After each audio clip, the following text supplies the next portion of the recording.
Who's your favorite college basketball player of all time? There's no wrong answer here. It could be someone who starred for your alma mater. It could be a force of nature who changed the landscape of the league. It could even be a quirky role player who played for a team you otherwise don't care about. For me, it isn't any of these. My favorite college basketball player is Larry Hubbard. Most of you probably don't know who this is, and quite honestly, I don't blame you. If you look him up on Sports Reference, you'll find he only ever played in one game all the way back in 1979. And officially, that's true. But Larry Hubbard's story is so much more than that one game. It's a story of corruption, so rampant that the feds had to get involved. It's a story of deception, so absurd that it ruined a program for years. It's a story of college sports.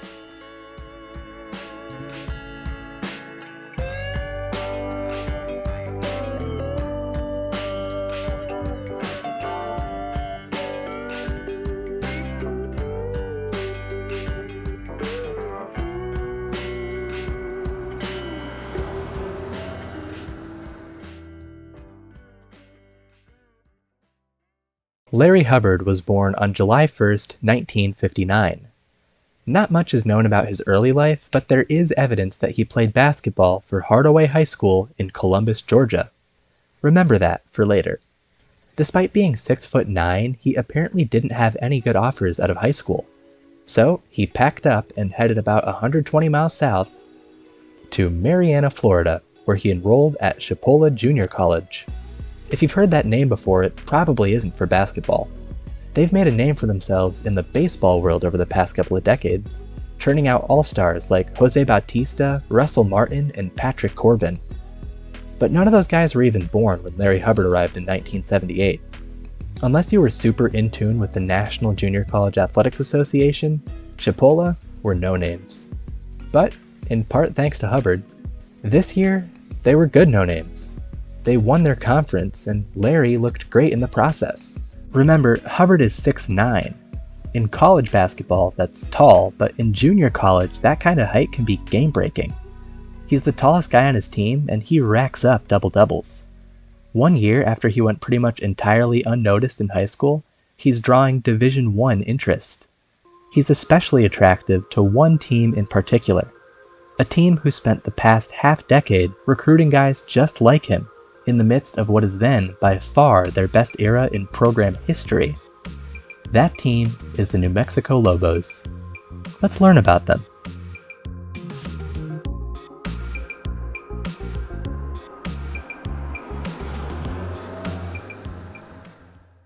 At the national level, the NCAA began to resemble an organized league with the introduction of the NIT in 1938. From that year forward, New Mexico spent almost a quarter century uninterrupted as a bottom feeder, the exception being World War II, when a bunch of other better programs went on hiatus and they got to beat up on a depleted field. During this time in the doldrums, they had absolutely no program stability and switched head coaches about every 4 years. In 1962, they landed on unheralded Iowa assistant Bob King, who, basically out of nowhere, immediately turned New Mexico's fortunes all the way around. They won more games in his first 2 seasons than they had in their previous 7 combined. 1964 saw the program's first postseason appearance, as they stormed to the NIT final, and it was the first of 4 postseason berths in 5 years, capped off by their first NCAA tournament in 1968. Because the NCAA tournament still had regional third-place games back then, the Lobos have the unfortunate distinction of going 0-2 in this tournament, but that was an aberration. At a time when the AP poll mostly only ranked 10 teams, New Mexico were poll regulars. They were perceived as one of the very best teams in the country about as often as perennial basketball powers like Louisville and Michigan. Bob King had national respect. What he didn't have was internal respect. In 1972, he resigned as New Mexico's basketball coach in hopes of becoming their athletic director. Unfortunately, as with many positions of power, politicking rewarded a guy with connections over a more deserving candidate. LaVon McDonald, a former Lobo football star, was close with New Mexico Governor Bruce King, who used his influence at the state-funded university to install McDonald as AD. A disgruntled Bob King fled to Indiana State, where he would later recruit Larry Bird, who would lead the Sycamores to one of the greatest seasons in the history of college basketball, the same year Larry Hubbard was dominating the junior college ranks. But that's neither here nor there. Replacing Bob King at New Mexico was his longtime assistant Norm Ellenberger, who kept the magic going and gave it some flair.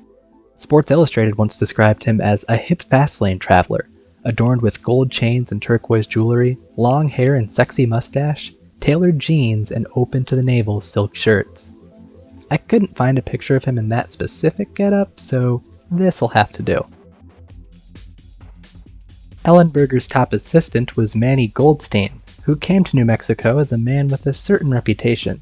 In previous assistant coaching gigs at Southwestern Louisiana, Corpus Christi, and Pan American, he'd become famous for finding diamonds in the junior college rough. And that habit continued in Albuquerque.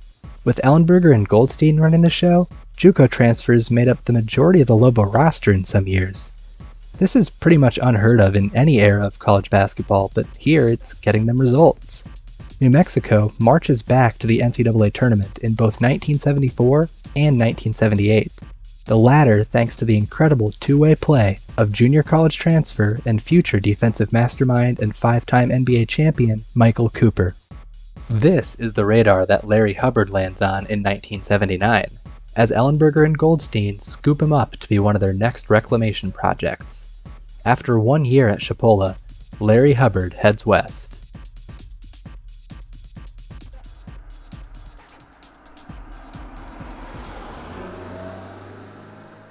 Now, so far, you might think this sounds like an entirely normal college basketball career. And so far, you'd be right. But the day Larry Hubbard transferred from Chipola was the day he stopped playing for normal basketball teams. We don't even have to fast forward to the beginning of next season. It all started falling apart in the summer of 1979, when multiple recent New Mexico basketballers had run-ins with the law, too many for it to be a fluke. Within one 5-month stretch, one was convicted of misappropriation, another got booked for credit card fraud, and yet another had been charged with armed robbery and aggravated assault? What kind of program was Ellenberger running here? Apparently not a clean one, as the program is then implicated in organized crime allegations. This gets the attention of the FBI, which investigates the program's possible involvement in illegal gambling activities. Looking for an admission of guilt, they tap the phones of some high-profile figures in the program, including Ellenberger and Goldstein. They don't initially find anyone playing the ponies, but they do stumble into a stunning revelation.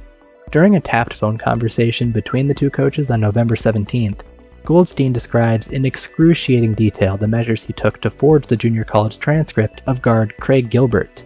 In addition to breaking all sorts of NCAA rules on player eligibility, the method by which Goldstein secured said eligibility sets him up for federal felony charges of bribery and mail fraud.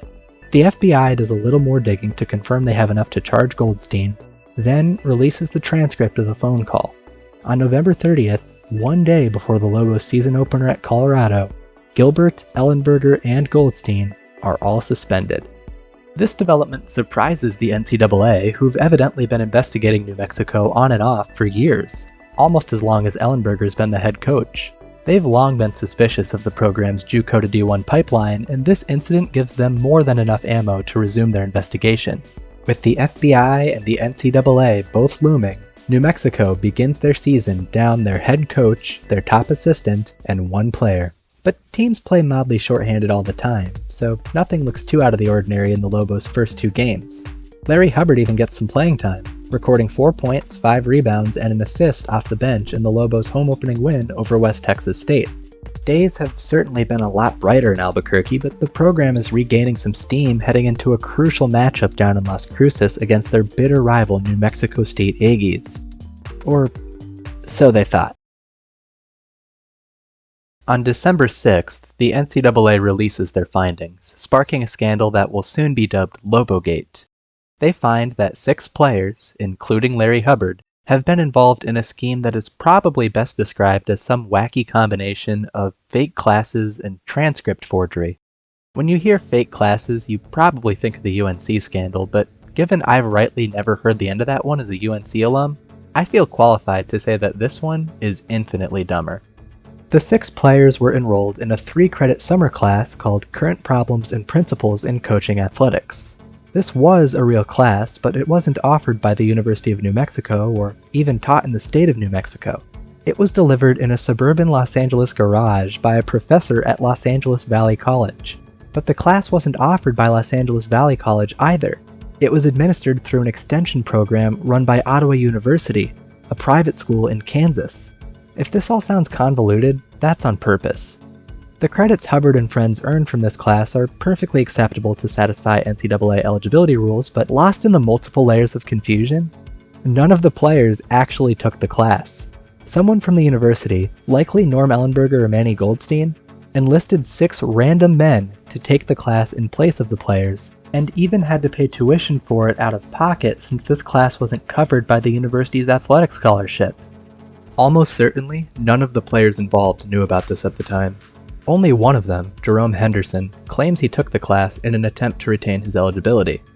Even though he admits to not even knowing where the class was held, he's from Los Angeles, so he figures he has some plausible deniability. Stupidly enough, this works, and for his ingenuity, all he gets is a short suspension.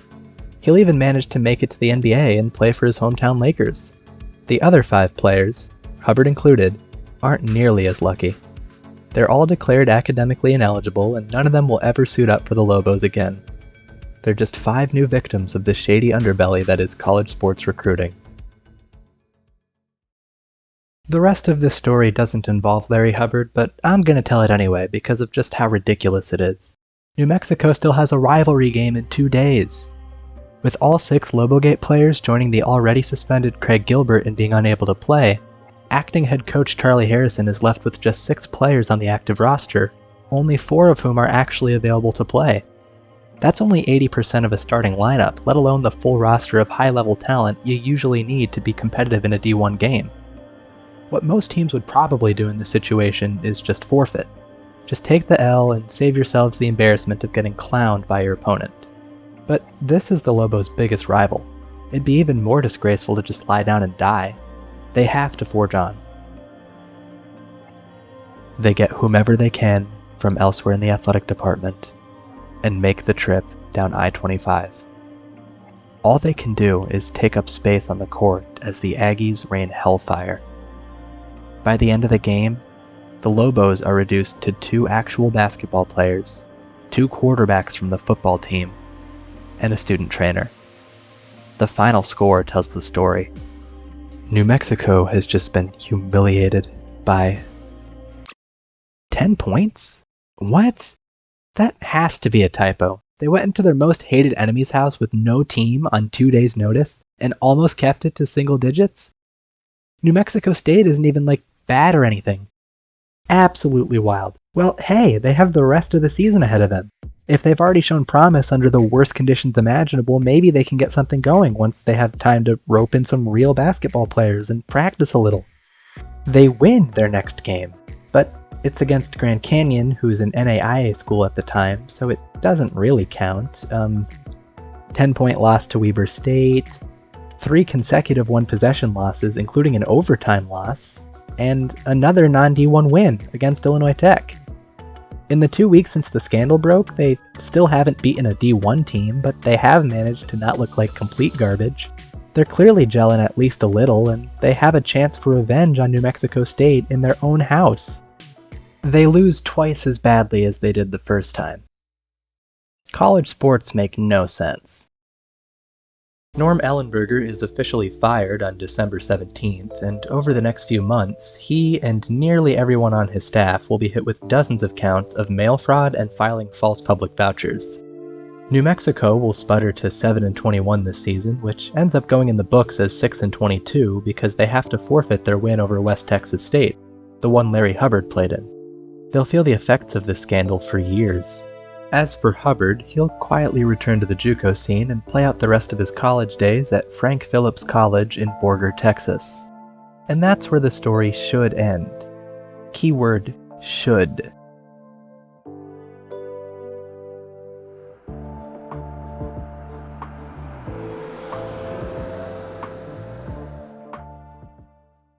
Fast forward 5 years to 1984. Houston has just made it to back-to-back national title games, the NCAA is finally experimenting with the shot clock, and the Bears of Morgan State, a historically black university in Baltimore, are making the jump from Division II to Division I. Morgan State knows success. They won the D2 national championship in 1974, but they're coming off 5 consecutive awful seasons in preparation for the jump to D1.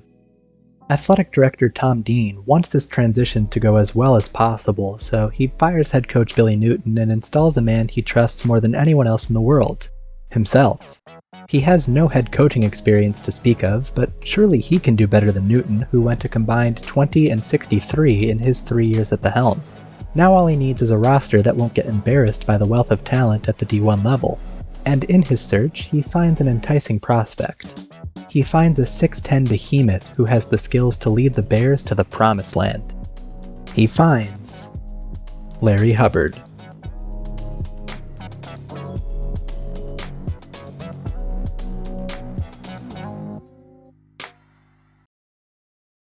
Dean adds Hubbard to the Morgan State roster, which is insanely risky for 2 reasons. First, obviously, Lobogate. Larry has already been sanctioned by the NCAA in the past, and he'd be a very obvious target for them to hit again. Second, and more importantly, even if everything he does is above board, Larry Hubbard is 100% out of eligibility. One of the most basic rules of NCAA eligibility is the 5-year clock. A player has 5 calendar years to complete 4 seasons of NCAA eligibility, beginning as soon as they enroll full-time at any college. Hubbard first enrolled full-time at Chipola Junior College in the fall of 1978, so his 5-year clock expired after the spring of 1983. Yet here we are in fall 1984. A full season after his time has run out, Larry Hubbard is on a Division I roster. You might think Tom Dean's some kind of daredevil for trying to pull this stunt. Here's the thing though. Tom Dean doesn't know about any of this. Larry Hubbard has been lying about his identity. He told Dean he's a recent high school dropout who earned his GED and is enrolling at Morgan State as a freshman. He's 25 at this point. That's older than me, and I definitely can't pass for 18. He's even apparently grown an inch.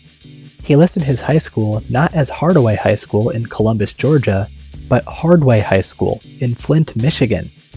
This isn't even a real school, but Dean doesn't know that either because he never bothered to check Hubbard's transcript since he claimed he didn't graduate.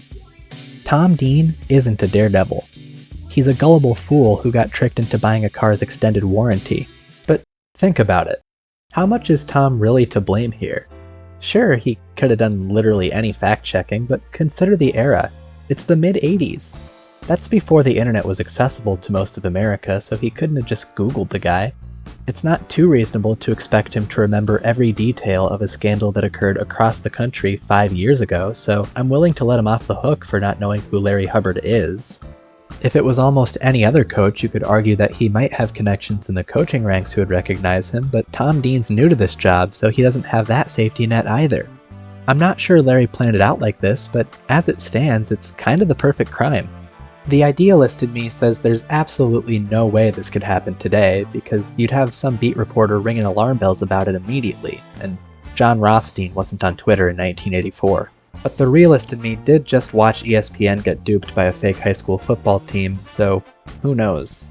In any case, this super senior in freshman's clothing remains on the roster as the season approaches, and truth be told, if this season goes anything like the last one for Morgan State, there's an actual chance Larry can get away with this for a while. The Bears play in the Mid-Eastern Athletic Conference, whose members exclusively reside on the East Coast, and in non-conference play last year, the farthest west they traveled was Jefferson City, Missouri, still over 800 miles from Albuquerque.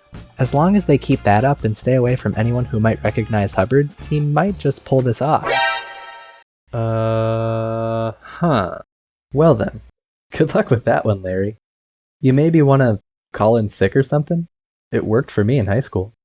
No? You're gonna make the trip to Albuquerque? Okay, man, it's your funeral. A bunch of angry Lobo fans are gonna recognize you as soon as you step onto the court because of, that giant scandal that set their program back 5 years. Do you really need to play right now? You know what? I'm done trying to convince you. Go play and see what happens. Wow, you've been made immediately. Who could have possibly seen that coming? When all is said and done, the season opener is a disaster for the Bears, who get punked by 32 points and set their star center up to be kicked off the team after just one game. You are gonna kick him off the team now, right, Tom? No, of course not. This is Tom Dean we're talking about. He's believed all of Hubbard's lies so far, and he's not gonna start doubting him now. Larry, you're not gonna believe this, but some of the locals are telling me you look exactly like this other Larry Hubbard who played for them 5 years ago. Apparently he only played one game for them. I'm kinda surprised they remember him all these years later. Crazy, right? They think it might be you, but obviously not, right? You're a freshman. Yeah, coach, I got no idea what you're talking about. I've never even been to New Mexico before today. Funny story though. Hey, Larry, I just got a call from the Albuquerque Tribune. They gave me some info on that other Larry Hubbard, and you guys have so much in common. This guy also went to Hardway High School. Well, Hardaway anyway. He's from Georgia though, so you probably never heard of it growing up in Michigan, right? Nope. Crazy coincidence, man. Small world. Well, alright. Those Badgers aren't gonna play themselves. Get on out there, champ. You got it, coach. That isn't a joke. Tom actually allows Larry Hubbard to play in the Bears' second game of the season at Wisconsin. At this point, Larry's gotta be thinking he's pretty much invincible. He went into the one place he absolutely couldn't, and he's come out completely unscathed. What a legend. Alas, the party doesn't last much longer. Before Morgan State's third game at South Alabama, the mounting pressure becomes too much for Tom to handle, and he finally throws Larry off the team. In the aftermath, Tom reveals that he was unable to confirm that Larry ever even enrolled at Morgan State. Jesus. The Bears lose their next 3 games by 52, 60, and 48 before University President Earl Richardson removes Tom Dean as head coach. His final record is 0-5, with his average margin of defeat a staggering 41.4 points. I don't have all the data in front of me right now, but given how disastrously Dean's 5-game stint went on multiple fronts, he's probably the worst head coach in D1 history. Despite all this, despite this extreme incompetence at not only coaching, but even just logic, he still gets to stay on as athletic director, even after the Bears finished the year 3-25. Wild. No one seems to know what happened to Larry Hubbard after this. He certainly never played college ball again, and I couldn't find any evidence that he ever played pro ball either, not even overseas. He appears to have fallen completely off the map. You want to know why he's my favorite though? It's his answer when Tom Dean asks him why he did all this. He didn't do it for fame, he wasn't determined to try to make it to the NBA, he didn't even do it out of regret for not getting to play out his New Mexico years. All he said was, and this is a real quote, "Coach, I'd just love to play basketball." Larry's in this for love of the game. If you ask the NCAA, he's the quintessential student athlete. God bless you, Larry Hubbard. If you're still out there, I hope you're still ballin'.